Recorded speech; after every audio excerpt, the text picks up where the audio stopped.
Você está ouvindo o audiobook de Revista Espírita de 1858, de Allan Kardec. Agora, você vai ouvir o capítulo 86. Outubro.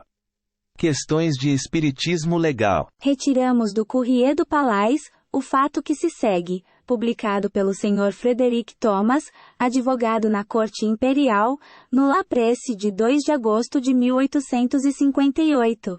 Transcrevemos textualmente, para não tirar o sabor da narração do espirituoso escritor. Os nossos leitores facilmente notarão a forma leve que tão agradavelmente sabe ele dar às coisas mais respeitáveis. Depois de relatar várias coisas, acrescenta: temos um caso bem mais estranho que aquele, para vos oferecer em nova perspectiva. Já o vemos apontar no horizonte do sul. Mas onde pretende chegar? Alguém escreveu que os ferros já estão em brasa, mas isto não nos basta. Trata-se do seguinte. Um parisiense leu num jornal que se achava à venda um velho castelo nos Pirineus. Comprou-o e nos primeiros dias gloriosos da bela estação, lá, foi instalar-se com seus amigos. Jantaram alegremente, e depois, ainda mais alegres, foram deitar-se. Restava passar a noite. A noite num velho castelo, perdido na montanha. No dia seguinte, todos os convidados se levantaram espantados, com cara de assombro. Foram procurar seu hospedeiro, e lhe fizeram a seguinte pergunta, com um ar lúgubre e misterioso. Você não viu nada esta noite? O proprietário não respondeu, de tão espantado que também se achava. Limitou-se a fazer um sinal afirmativo com a cabeça. Então trocaram em voz baixa as impressões da noite. Um ouvira vozes lamentosas, outro, ruído de correntes. Este viu movimentos nas tapeçarias, aquele uma arca que o saudava. Muitos sentiram que morcegos gigantescos pousavam sobre seus peitos. É um castelo da Dama Branca. Os criados declararam que, como ao rendeiro Dixon, os fantasmas lhes haviam puxado os pés. Ainda mais. As camas passeavam, as campainhas tocavam sozinhas, e palavras fulgurantes sulcavam as velhas lareiras. Decididamente, o castelo era inabitável. Os mais amedrontados debandaram imediatamente. Os mais corajosos enfrentaram a prova de uma segunda noite. Até meia-noite tudo correu bem, mas desde que o relógio da Torre do Norte lançou no espaço as 12 badaladas, recomeçaram os ruídos e as aparições. De todos os lados surgiam fantasmas, monstros de olhos de fogo e dentes de crocodilo, agitando asas peludas. Aquilo tudo grita, salta, rende os dentes e faz um sabate dos infernos. Impossível resistir a essa segunda experiência. Desta feita todos deixam o castelo, e hoje o proprietário quer intentar uma ação de indenização, por perdas e danos. Que estranho processo não será este? E que triunfo para o grande evocador de espíritos, que é o Sr. Home. Poderá ser ele considerado perito neste assunto? Seja como for, e desde que nada há de novo sob o sol da justiça, esse processo, que julgarão ser uma novidade, não passa de uma velharia, pois existe um caso ainda não solucionado, que por ter a idade de 263 anos, não deixa de ser menos interessante. É o caso que no ano da graça de 1595, perante o senescal de Guyenne, um locatário chamado Jean Latape, moveu uma ação contra o proprietário, Robert de Vigny. Alegava Jean Latape, que a casa que de Vigny lhe havia alugado, uma velha casa de bordéis, era inabitável e que ele fora obrigado a deixá-la. À vista disso pedia que a justiça determinasse a rescisão do contrato. Sob que fundamento? Latape os apresenta muito ingenuamente em suas conclusões. Porque havia encontrado a casa infestada de espíritos que se apresentavam tanto sob a forma de crianças, quanto sob outras formas, terríveis a apavorantes. Eles importunavam e inquietavam as pessoas. Desarrumavam os móveis.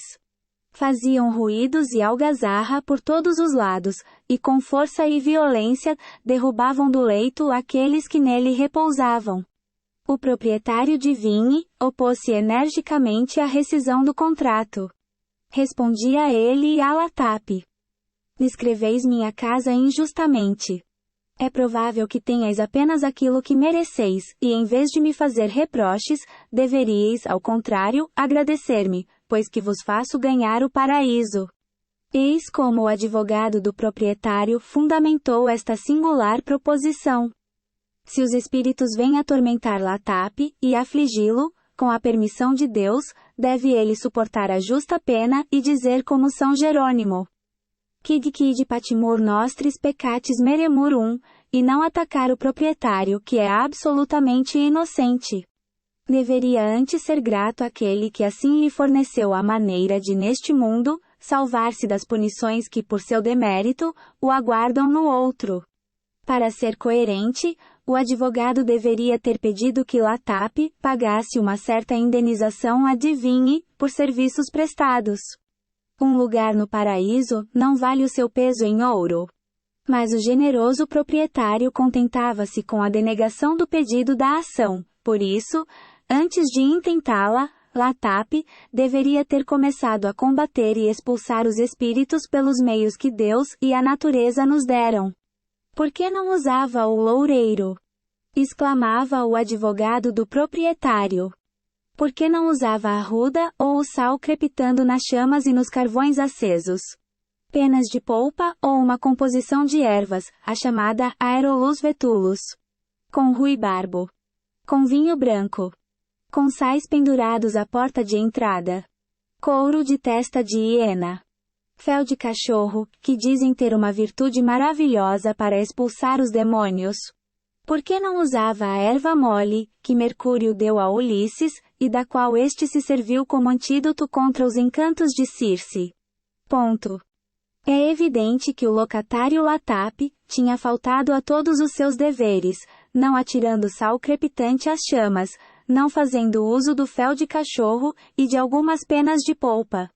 Mas como teria sido obrigado a procurar também couro de testa de hiena, o senescal de Bordeaux achou que esse material não era bastante comum para que Latap não fosse desculpado por deixar em paz as hienas, e determinou, belo e formoso, a rescisão do contrato de arrendamento.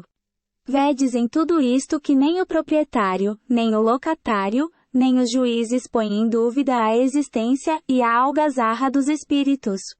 Pareceria, pois, que há mais de 2 séculos os homens seriam mais crédulos do que hoje, mas nós os ultrapassamos em credulidade, o que não é de estranhar-se. É mesmo necessário que a civilização e o progresso se revelem em algum lugar. A abstração feita dos acessórios com que a enfeitou o narrador, esta questão não deixa de ter seu lado embaraçoso, porque a lei não previu o caso em que espíritos batedores tornariam uma casa inabitável. É um vício redibitório? Em nossa opinião, há prós e contras, de acordo com as circunstâncias. Inicialmente, é necessário averiguar se o barulho é real ou se foi simulado com uma intenção qualquer, questão prévia e de boa-fé que prejulga as demais. Admitindo os fatos como reais, é preciso saber se são de natureza a perturbar o repouso. Se, por exemplo, se passassem coisas como em Bergzabern 2, é evidente que a posição não seria sustentável. O velho Sanger suporta aquilo tudo porque é em sua própria casa e não tem remédio, mas de modo algum, um estranho se acomodaria numa habitação onde constantemente se ouve barulho ensurdecedor, onde os móveis são revirados, onde as portas e janelas se abrem e se fecham à torto e à direito, onde mãos invisíveis jogam objetos na cabeça das pessoas, etc. Parece que em semelhantes condições há lugar para reclamação, e que com justiça, um tal contrato não deveria ter validade, se os fatos tivessem sido dissimulados.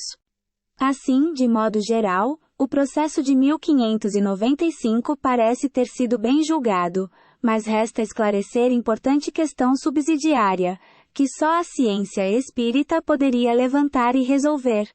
Sabemos que as manifestações espontâneas dos espíritos podem ocorrer, sem objetivo determinado, e sem que se dirijam contra esta ou aquela pessoa.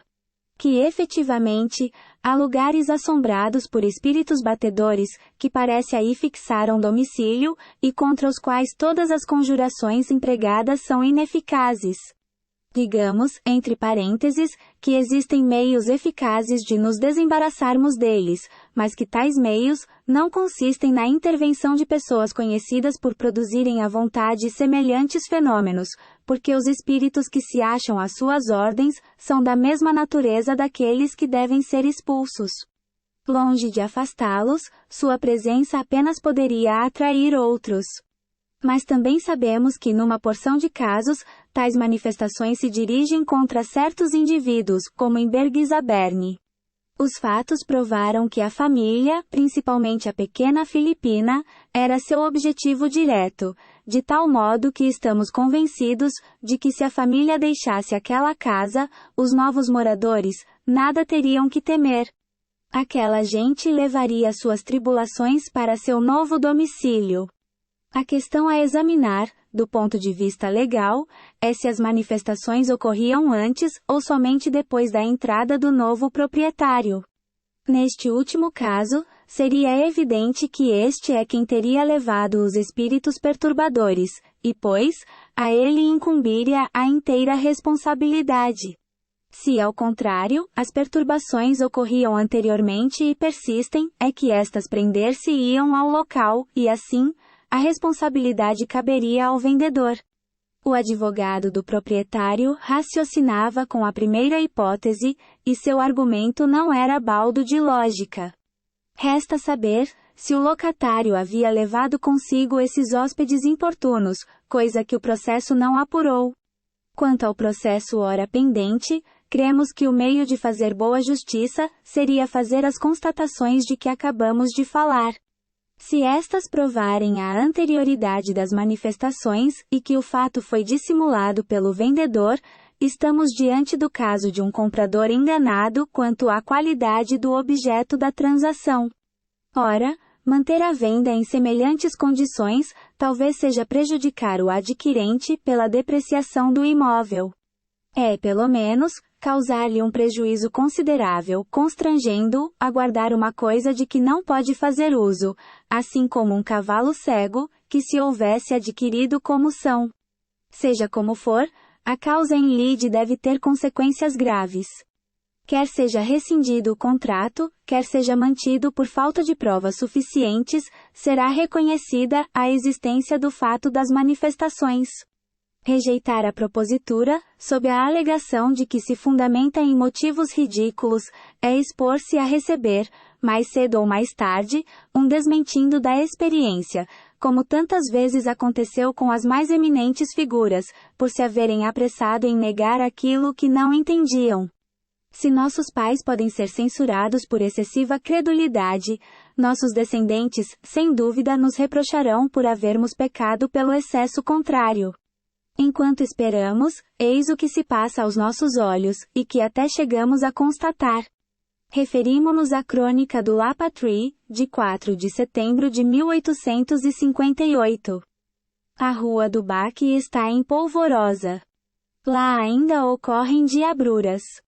A casa de número 65 consta de 2 blocos. O que dá para a rua tem 2 escadarias que se confrontam. Há uma semana, em diversas horas do dia e da noite, em todos os andares do prédio, as campainhas soam e se agitam violentamente. Quando vão abrir, não ninguém à entrada.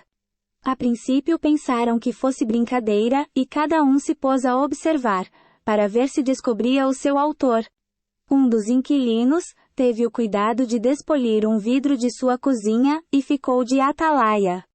Enquanto vigiava com a maior atenção, sua campainha foi sacudida. Ele pôs o olho no postigo, ninguém. Correu à escadaria, ninguém. Voltou para casa, e tirou o cordão da campainha. 1 hora depois, quando se sentia triunfante, a campainha começou a tocar galhardamente. Ele a vê tocar, e fica mudo e consternado. Noutras portas os cordões das campainhas ficam torcidos e enrodilhados, como serpentes feridas. Procura-se uma explicação, e chama-se a polícia. Mas que mistério é esse? Ainda o ignoram. 1. Tudo aquilo a que estamos expostos merecemos por nossos pecados. N. Luther. 2. Vídeos número 5, 6 e 7 da Revista Espírita.